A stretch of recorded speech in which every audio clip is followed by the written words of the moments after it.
Welcome home to USA Global TV and Radio, a place where dreams take flight, with authentic storytelling, diverse perspectives and meaningful conversations, where global stories unite and bridges are built beyond all borders. Discover world-class education, entertainment, hope and inspiration. Together, we're building bridges worldwide. Subscribe to our channel, USA Global TV. Download our app, USA Global TV. Be our guest or join our team. Visit usaglobaltv.com. Thanks to our founder and executive producer, Dr. Jacqueline Kerbeck. Music score by Yeffy Tang from Cloud Road Music.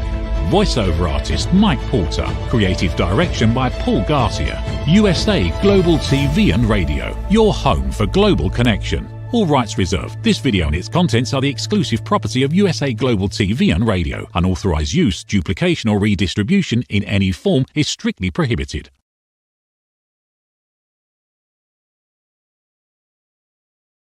Get ready for Talking Heads, the show where expert insights meet world-class education, entertainment, hope, and inspiration.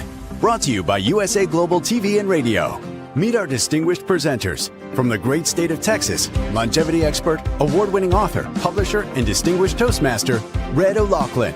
From London, England, soul heart awakener, novelist, vocal coach, and artist, Dr. Madeline Chan. Also from England, the Harley Street stress expert, therapist, ambassador for peace, and speaker, Carolyn Heward. And from Australia, ICF PCC credentialed coach, entrepreneur, and leadership coach, Mariska Dupria. Experience their expertise, connect with their wisdom, and transform your perspective. Watch Talking Heads on the USA Global TV and Radio Network. This video and its contents are the property of USA Global TV and Radio. All rights reserved. Terms and conditions apply. Visit usaglobaltv.com for more details. Howdy y'all, red.olaughlin here. We're on Talking Heads today on the USA Global TV and Radio Network. Normally my programs are focusing around health and wellness, education, but part of this program on Talking Heads is hope and inspiration. And today I'm taking a slightly different twist. Rather than talk about health and wellness, I'm going to talk about a trip my wife and I took almost 10 years ago. Back about 2015, our church had a fairly active summer program where we would go there and watch movies and have food and entertain, and it was a nice diversion from everything. One of the movies we saw was something called The Way. Let me go ahead and get this thing set up here where we can talk about this at the same time. I have 3 different slideshows today because I couldn't get everything on one. But The Way is a movie by Martin Sheen, and it's about walking the Camino de Santiago. And my wife and I saw this, and we said she was absolutely against doing anything because as we took our 8th honeymoon. We went back to a place where we were married in Texas, where we spent our honeymoon up at Hemisphere in San Antonio. And over that course of about 7-8 days, we kind of both of us talked ourselves into, no, let's just maybe try to do it. She wanted a private room, private bath every night. She didn't want to live in a hostel. She's never going to be one that's living in a tent. So I said, okay, fine. I think we can probably do a hotel room every night, private room, private bath. And for the program we were on, that literally happened every time except for once. And that was one of those unplanned episodes that just could not be avoided. But anyway, we saw this movie and we started thinking about it. You know, we can do that. And so we started practicing. We got the shoes. We got everything we started needing. And we'd go out and we'd walk 5, 6, 7 miles. And we do this for the better part of a year. And so by the time we finally got ready to go, we visited our son in Virginia. And then we jumped on a space-safe flight over the road to Spain, took a train up to Madrid, took a bus over to Pamplona, and then the next morning we took another bus into southwestern France. And that was the beginning of the Camino de Santiago for us. Now, for those who are not aware of it, it's a pilgrimage that many people have done, popes and kings and all sorts of people. And when we were doing it in 2016, there's about 250, 300,000 people doing it a year. Obviously, it went down with the COVID pandemic. I think it's back up again. But it's 500 miles, 800 kilometers, and we did it in 30 days. So Spain, the place north of Madrid there in the center is the area that we primarily concentrated on, and there's the actual path. So we started in southwestern France and walked over the Pyrenees Mountains down to Pamplona, where we had parked a couple, 3 nights before, and then continued our journey walking all the way across Spain. Let me get here. The elevation changes quite a bit from where we were at to where we ended up going. So on the left-hand side, we went from literally almost sea level there in France up. And that first day was an absolute nightmare. It was just never ending, going up, up, up, up, up. We live in Houston, Texas. All our walking was done on the flat land. Now, in retrospect, I'd say if I were doing it again, I'd be on an incline machine all day long, or I'd find a place that had some hills, because those hills absolutely killed us for about the first 10 days, actually longer than that. But you can see how the hills and the valleys and everything else was in there. Some places, going downhill is not as easy as people think, especially when you got the first week or so we had backpacks on. And then after that, we started paying somebody to take them. They had a service there. But you can see us there with our backpacks. And we started in late August, and we ended in just about the end of September. And then we took a few extra days, did some more sightseeing in and around Compostela de Santiago. I do not speak any Spanish. I speak enough that I consider myself a tourist. I can call on the phone, make a reservation, get in a taxi cab, go somewhere, order food. I can handle myself fairly well, but I'm not fluent in it, but I understand, I can read it. And so for what we did, my Spanish was okay. We started out, and the Pyrenees were in the background. We started out in Saint-Jean-Pied-de-Port in France. And when we left there, it was really a very nice, comfortable trip. But it didn't take long whatsoever before we started getting into the hills. These hills are really nothing. They were fairly flat, even a couple places to eat and enjoy ourselves. Few places along the way, we actually had to walk along on the edge of the freeway. I'm going to say of the total 500 miles, there's probably less than 10 miles that we actually had to be on the road with vehicles. Most of the time we were on old Roman roads that were built 2,000 years ago, and the remnants of those roads are what we walked on. Now, you have a little bit of water on the right-hand side there. We're walking beginning to walk into the Pyrenees Mountains. The path we are on right there is literally a path. Again, I started out thinking, my whole focus is, what am I walking on? That to me was my whole focus. So when I'm writing my book with these pictures in it, the road more traveled is what I want to name the book, kind of a play on the road less traveled, because so many people walk this. Now, it turned out that there was a couple that had been lost for 10 days walking this particular path, and they were recommending people not take it. Well, we never got the word. There's 2 paths leaving France, one that goes straight up over the mountain immediately, and one that goes along the side for a while and then goes up and over. We chose the one that was not as intensive immediately. So, and believe it or not, that's actually a path. It doesn't look like it. And that's why I took a picture of it, because we're walking in there and the weeds and everything, it's interesting how things change, but there was enough of a path, maybe a foot wide, that we knew we were walking on something that other people had walked on. And ironically, for the first day, we literally didn't see anybody at all until we got toward the very, very end.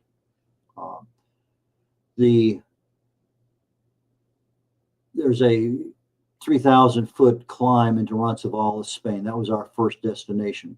And as we're going in, the paths sometimes get a little wider, and then sometimes they just start going up, and then they turn back and forth, switch back, forth here, there, and yonder. And we were having a fair challenge. In fact, I had a lot of water with me. I thought I was in pretty good shape. I did not have any GPS. I did have my phone that I found out later that I could have put a program in that would have given me, well, how much further do I have to go? Well, that was one of those unknowns the first day, because we were amateurs. We had the intention of being a pilgrim, not knowing where we're going to be spending the night. We just knew that was our destination. And in most cases, that's what happened. After 7 days, we changed our opinion. We still became pilgrims, but we had a better plan. Again, as you're moving through the countryside, scenery changes a bit. The road got a little bit wider, a little cooler sometimes in the morning. Sometimes we had extra jackets to wear. Things cool, warm up a little bit, and things were fine. But end of August, beginning of September, temperatures rose, I mean, significantly. We're talking about low hundreds, 102, 104 were not unusual. We get into a city at 5 o'clock in the afternoon because we didn't get up early. And I'm knocking on doors trying, do you have a room? Do you have a room? Do you have a room? And no, don't have a room. And so finally I said, I have a book here. I have hotels all along the way. Let me call and see if I can get a reservation. So after about a week, I started calling. I asked them in the best Spanish that I could, did they have a room? If they did, how much was it? I gave them my name. I did not have to give them a credit card or anything. And so they would have a reservation. And I would have our bags sent for about $4, $4 to $6. I could have my bags sent ahead so that all I had to do was carry a day pack with some things that we needed. And then our bags were sitting in the hotel or in the room when we got to our destination. Again, we're walking on the side here. You can see a bit of a road there. We're not actually walking on the highway. But the scenery changes significantly. Sometimes you're right in the middle of a large city, 1 million people. Other times you're out in the middle of nowhere. Now, the roads are marked so that you don't go down the wrong roads often. I think we had 3 times where we got lost because we didn't catch the next marker. And the markers are close enough together that it gives you confidence that, okay, I'm still on the right path. And I think once in the daytime, we just took the wrong, we weren't paying attention. 2 other times in the early morning hours, we don't know where we're going. Sometimes one time we were with a large group and 3 people went off in different directions trying to find this particular blue symbol with it's a seashell. Sometimes the roads are washed out a little bit, and that becomes a little bit more treacherous. We had canes. Sometimes we had 1 cane out. Most of the time we had 2, just to kind of keep us stable. Outside of Pamplona, this is I think our 3rd night after we left France. We're getting to the place we had been the night before we started everything. And again, most everything sort of uphill, and then some places extremely uphill. Old Roman bridge, a lot of those had traffic on them, the cars. Got into Pamplona, and they would bring us in the old part of town as opposed to the new part. So we were pretty much in that old historical section of town wherever we were at. Another Roman bridge. An early morning departure. We got smart. We needed to leave early because we wanted to be at our destination at 2 o'clock in the afternoon rather than 5 or 6 o'clock.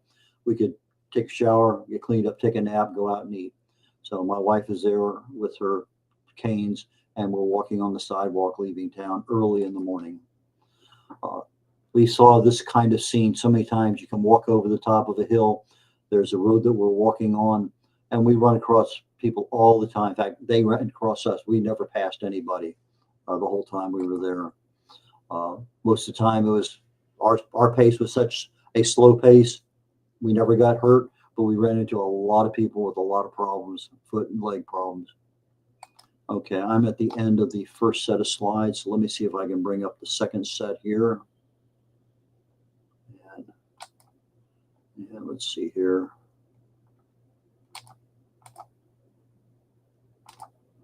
Okay. Okay, slides. Let's see, I think it's that one there is the one I want. Yes. Okay, that's the one I want. The one section that we came across, it was a canal. I mean, it went for miles and miles, and the only place you could cross it was at certain junctions. And so we walked maybe 2 miles down to this particular junction, crossed over to the other side. It was nice to actually see some water, because most of the time everything we saw was absolutely dry. You can see the towns in the background there on the left-hand side. You can see some of the buildings as you come up to them. I think about 4 kilometers, 5 kilometers, about as far as we could actually see buildings. I could see, in some cases, actual windows in some of them. But I took a lot of pictures. I got a lot of grief from people about seeing my wife's butt all the time on, I think I took 3,500 photographs. And a lot of times my wife walked slower than I did. So I would stop, let her catch up with me. I'd let her get far enough ahead. I would take pictures, relax for a minute, and then take off again. My gait was slightly faster than hers. And so over the course of time, I would pass her. I'd get far enough ahead, and then I'd come back. And there are periods of time that we just, both decided to walk together. But it's difficult sometimes to walk at a pace of someone else's. Another city that we walked through, you can see the road for cars on the left, and the Roman road, or it used to be a Roman road years ago. You look at some of them, and the Roman road would go over the mountain, and you look at the modern roads and they go around the mountain, or hills as the case may be. And again, very dry. And then we actually ran into some rain. We had one day that we decided, okay, we're going to take off. We're not going to walk today. We had an umbrella. We had rain gear. And we got wet and wetter. And we finally got to our destination. We said, enough's enough. We were not prepared for the deluge that we got that one time. We let the storm system go through. We did a little bit of traveling around the city we were in. It was pretty good size. And we just took a day off. I think we did that 3 times. We took a day off in the middle of our 30-day journey. Back on the road again.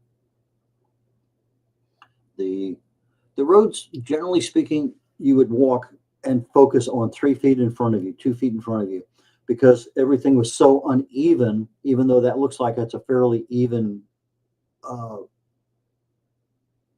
road to walk on, or surface. You had to be very careful.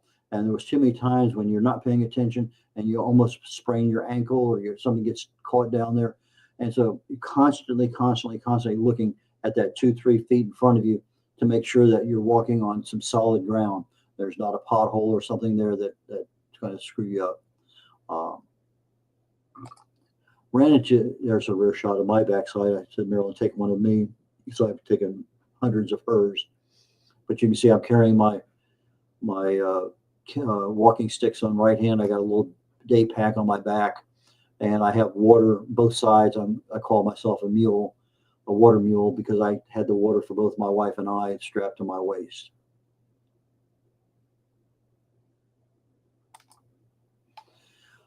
Most of the time, the mornings were crisp, clear. And occasionally we got this low scud level that come down, fog. Not often. I'm going to say maybe 3-4 days that we left in the dark. In fact, for the last, and we were there 30 days, I'm going to say for the last 20 days, we were out at least an hour before daylight, just getting an early start on the day. As we get further and further away, we did 3 days across the desert where there was absolutely no trees at all. I can't think of the name of that particular area right now, but it was fairly brutal. Temperatures over 100. We would be stopping about every 5 or 6 kilometers, grab something to eat, sit down, relax. So we would be walking our first hour. We'd walk about 5 kilometers in the morning. Second hour, and from then on the rest of the day, about 4 kilometers an hour. And we would stop 10 or 15-minute breaks here, there, and yonder, sometimes just to sit and relax, sometimes to drink a little bit of water, sometimes to grab a Coke or something to eat. We would have a light breakfast wherever we were leaving, usually orange juice. Figure out what's going on here, because I do have okay. My wife tells me the Mesa in in Spain. She's watching this downstairs on live TV as we're going through this. I get a good critique from her after every one of my shows. But we went through across the mesa, and again, no trees. You'd find one tree and you'd find 5 or 6 people standing under it for the shade. But as we get further away, it became not as hot, maybe in the 80s and 90s rather than the hundreds, but a lot more shade. This is one area where we went down, I'm going to say probably about 40, maybe 50 feet. The option was to walk down another almost half a mile and turn around and come back. And this is one where my wife is coming down. We're getting ready to go into Puerto Marin. And the going down actually got to a point where you would sit down on your butt, put your feet out there, get to the next spot, butt, feet, butt, feet, coming all the way down, because it was almost impossible to go down just with the guide sticks trying to hold yourself up, because it was just really, really unlevel. Really deep 2-3 foot drops off of some of these boulders off to the side. So very treacherous, very slow. And the people behind her, Marilyn, kept saying, yeah, come on, come on. And they said, no, no, no. And then she got down to the very end, and everybody clapped for her. It was really nice. We ran into so many different people along the way. A lot of Irish, a lot of English, Swedes, Germans, Koreans, all sorts of people. We had nice conversations with all of them. Another early morning departure out of this town, and this became fairly normal. We would be in bed by 7, 8 o'clock at night because we had eaten, and that was it. There was nothing else to do. Some cities had some level of sightseeing, but for most cases, no. Now, we called the cow poop that was on the ground landmines, because it's one of those things you did not want to step in, just like you don't want to step on a landmine. So as we're talking with people, and I'm giving presentations, I've given this presentation maybe 3 or 4 times, 3 times for sure, maybe 4. I would talk about the landmines out there, and it was really the cow patties that the animals deposited on the roads as they were walking ahead of us. But we would see horses, we would see cows, we would see, I think a couple times we saw some sheep, a lot of motorcycles, bicycles, a lot of transportation available there. Another early morning. This is a particularly really neat place because our place where we stayed was it was an old mill, and the mill was connected to a small river. And we're in this thing. It's been revamped for tourist accommodations, but we're about 300 feet, about 100 yards away from the main complex. And I think there's 3 rooms out there. So we get there, we get one of the nicer rooms, shower, everything we need is there. It's just we don't have the camaraderie of other people in an area that you could enjoy a glass of wine or some food. So you had to walk back and forth across this field. So in this particular case, you had a flashlight that would get you from point A to point B without a problem, and without the landmines, you had to be really careful. A lot of people walking their dogs, more than you would think. It was not an unusual sight to have dogs walking alongside of you. My wife there on the left with her hat down. Here's a case of a bicycle coming by, but sometimes they're little motor scooters. And it's interesting that some of them would ring a bell or a horn, let you know they were there. Others would just come roaring by, hoping to miss you. It was kind of dangerous in many, many regards. Roads sometimes were very wide. Some places actually had little seats that you could sit in. Not many opportunities for that. Some had little refreshment stands along the way that you could, grab a drink. But most of the time we would stop in a small city, go into a little restaurant bar area, get a sandwich. In the morning, our standard was a glass of orange juice. My wife had coffee, and then I had a croissant or I had a Spanish omelet. I love Spanish food. My wife loves Mexican food, and I don't do Mexican. She doesn't do Spanish. So we did very, very well with our limitations.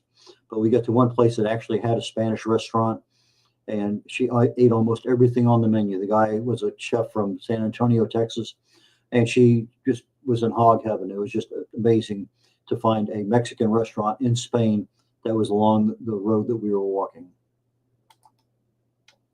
Another early morning departure.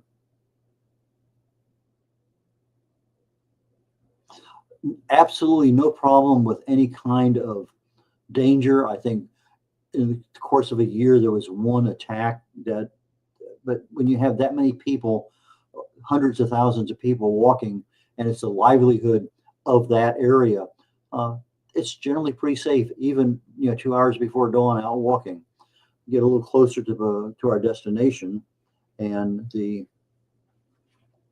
what my wife has to say now, real quick.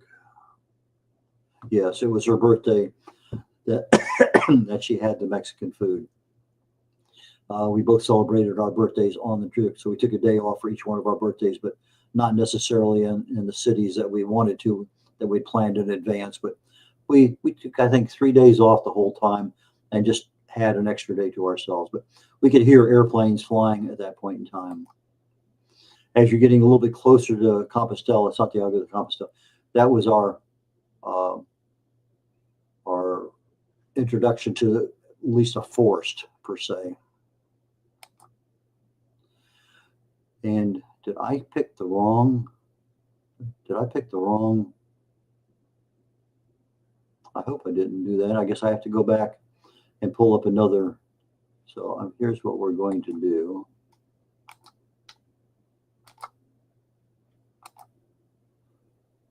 Let me see if I can get this other set of slides up real quickly, because I don't want to end that one. I'll come back to that one in just a moment.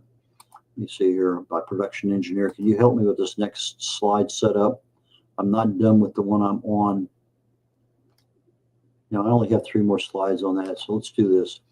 Once we get into Santiago de Compostela, it was pavement the whole way, lots of big buildings, lots of history, and then we get to the church that was under construction. And so I'm going to cancel out of that one, and I need your help, production engineer, to give me my last set of slides here. Somehow I ended up going out of order. Okay.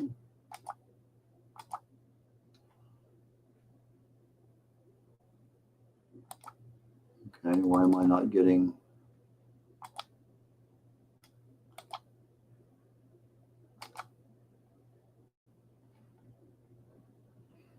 Okay, let me see if I can do this here.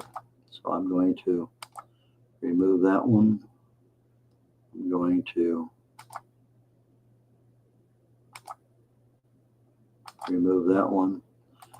Okay, production engineer, this should be the only set that's there.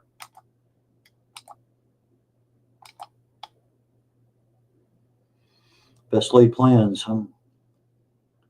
Okay.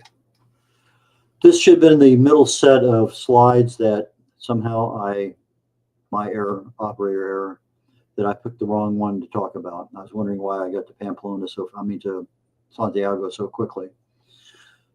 Lots of people along the way, as I said, most of them carried their own backpacks, but we chose to have ours delivered. Just for us, it just was a real creature comfort not to have to worry about that. Again, now we're on a road that other cars travel on. You have to be just a little bit more careful. And it's just interesting walking into these cities, and you see the little town up there, and then you get closer and closer and closer, and then you're in it, and then you're out of it, and that's the thing. You turn around, you look, and that's what's behind you. Here's a case where somebody, good entrepreneur, set up a little food stand with some drinks. And we'd sit there maybe 10 minutes, relax. Somebody else would come along, give them our chairs, and move on. Logroño was an interesting place. It was one of 2 places where we stayed where it was, yes, it was a private room. The bathroom wasn't as private. But at least they had men and women separated. The one hostel we stayed in about a week or so before this one, I think my wife got to share the bedroom with 6 other guys, and the shower sharing was literally just a plastic covering separating one shower from another. It was not her cup of tea whatsoever. But Logroño was an interesting place. She'll tell you stories there that people were downstairs fighting all night long out there, and the police came. I don't know whether the police came or not. I may be making that one up. But as you're walking through the towns, they have these outside areas where you can sit down, order something, have a nice meal. And generally speaking, we would have a light breakfast, a fairly light lunch. We'd have 3 meals a day. And then we try to find a place. And the meals were exceptional because we wore these tags around our necks that distinguished us as pilgrims. And we would get passport stamps at a place like Logroño. We would get stamped to say, yeah, we were there. And because I was wearing that, I would get a discount. If I stopped at, like in Pamplona, I stopped at the Hilton, and I got 55% off or something like that for the room for the night. Most of the time, I think our average price of the room was $55. I think the cheapest was around 37. A couple times it was around 70, but most of the time it was around 50, 55, 60, but not rarely above 60, rarely below 40. But for our evening meals, for about $8 US, I could get a 3-course meal and a bottle of wine or a bottle of water, and that was everywhere. It didn't make any difference where we were at along the Camino. My evening meal was a 3-course meal along with wine or water. The next morning we were leaving Logroño. I walk out the door and just everything's magic. I'm just looking at, and I had to get my camera out and just take pictures because it just was this scene you're looking at lasted literally 30 seconds, because the next time I took a picture, a lot of that, the goldish hue, that morning sunshine was gradually decaying away. I have another picture, just not the same quality as this one. In fact, I want to use this somehow on the cover of my book because I just think it's an outstanding photograph. But that was everything. After this was private room, private bath. We had a private room, very nice room, very large room. But my wife shared her bathroom facilities with other women, myself with other men.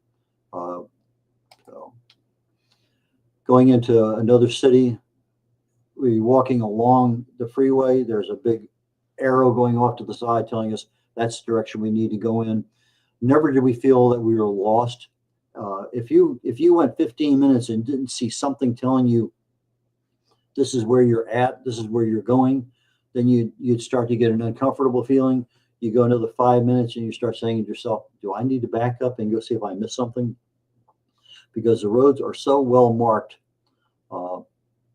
that it was very difficult to get lost unless it was nighttime and you just couldn't see. You didn't put your flashlight in the right place.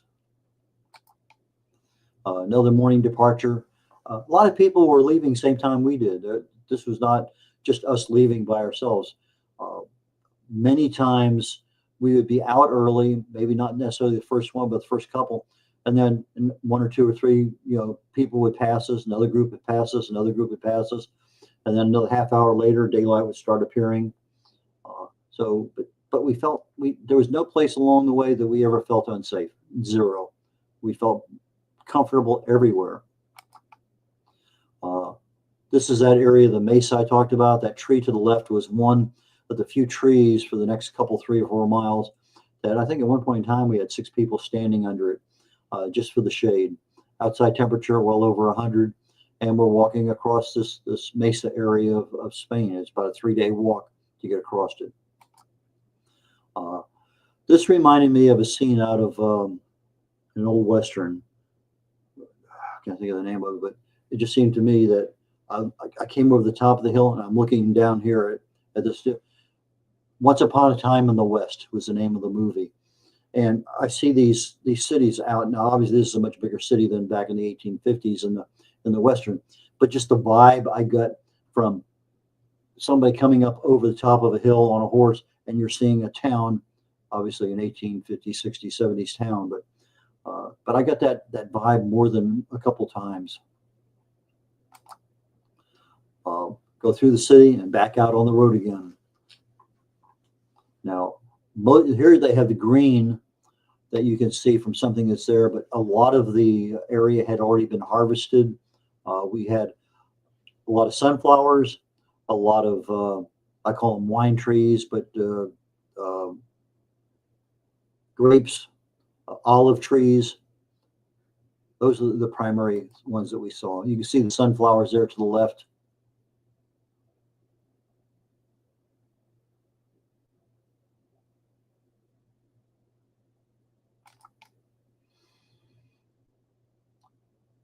It was interesting some days to see the airline contrails in the sky. Some days we saw them, other days, for whatever reason, atmospheric conditions weren't right, too many clouds. But it was, okay, fine, we're going in the same direction the airplanes are going, and that gave us a little bit of comfort. Back on the shorter roads.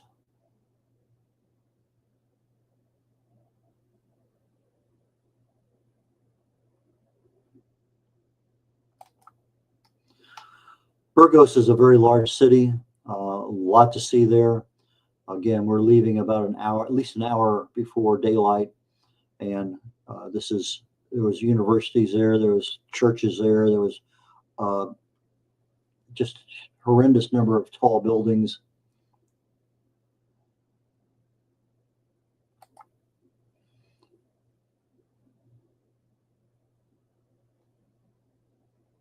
Sorry, I didn't capture my wife's butt there, but sometimes. And I could show you 15 pictures along this way where it looked very, very similar. I chose this one because, whatever reason, it just is representative of what we were walking on. And the shell in the middle were very difficult to walk on because everything was so uneven. You had to really pick and choose where you actually put your feet. Coming back down into another city, you can see a little bell tower down there dead ahead. My wife's got a little backpack or a day pack on her. I had one on me, and I would have the water and the maps and the book for phone calls and maybe a small medical kit. And then she would carry whatever she needed in hers.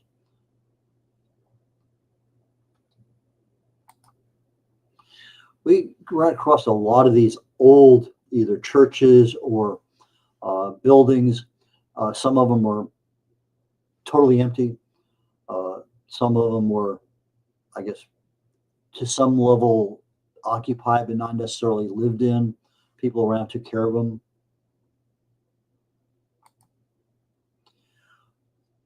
You can't see the city there in the background, but if you follow the road back on down, one of the cities that I had been in disappears into the distance.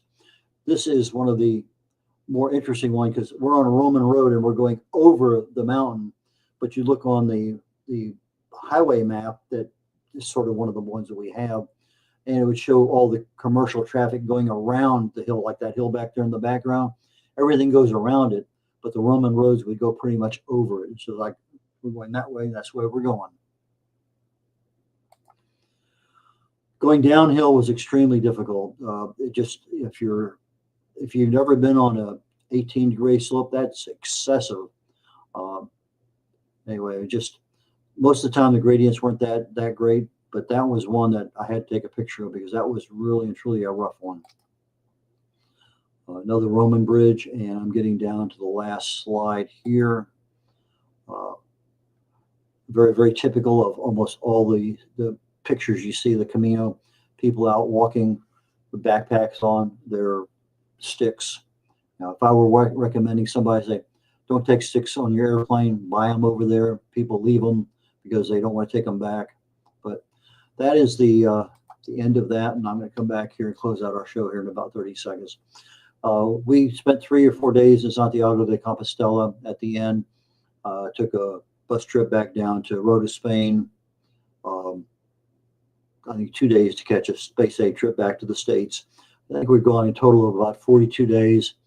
I think I ended up for 42 days, just under $5,000 in total cost, and about about $3,500 actually for the 30 days that we spent there. So about $100 a day is what we spent on the trip. So I hope that helps people. If anybody has any questions at all about the Camino de Santiago, send me an email, and I'll be more than happy to give you at least my take on it. Till next week, take care of you all. Bye now. Thank you, viewers and listeners of USA Global TV and Radio, for joining us today. We're honoured to have your time and attention as part of our global community. At USA Global TV and Radio, we believe in the power of authentic conversations, meaningful connections, and creating a world of possibilities together. Want to be part of something bigger? Join our team of elevated listeners at usaglobaltv.com, a space where your voice matters and your ability to listen transforms relationships. Stay connected with us across all our platforms for thought-provoking discussions, expert insights, and empowering stories. Subscribe to our channels at youtube.com/c/USAGlobalTV. Follow us on social media and explore the endless opportunities we're creating for growth, learning, and inspiration. Together, we're not just broadcasting, we're building bridges and changing lives one conversation at a time. For inquiries, contact us at info@usaglobaltv.com. Music by Johnny Dyes. Produced by Executive Producer and Director Dr. Jacqueline Kerbeck. Voiceover by Mike Porter. Creative Direction by Paul Garcia. All rights reserved. Copyright 2025. Visit usaglobaltv.com to view our full terms and conditions.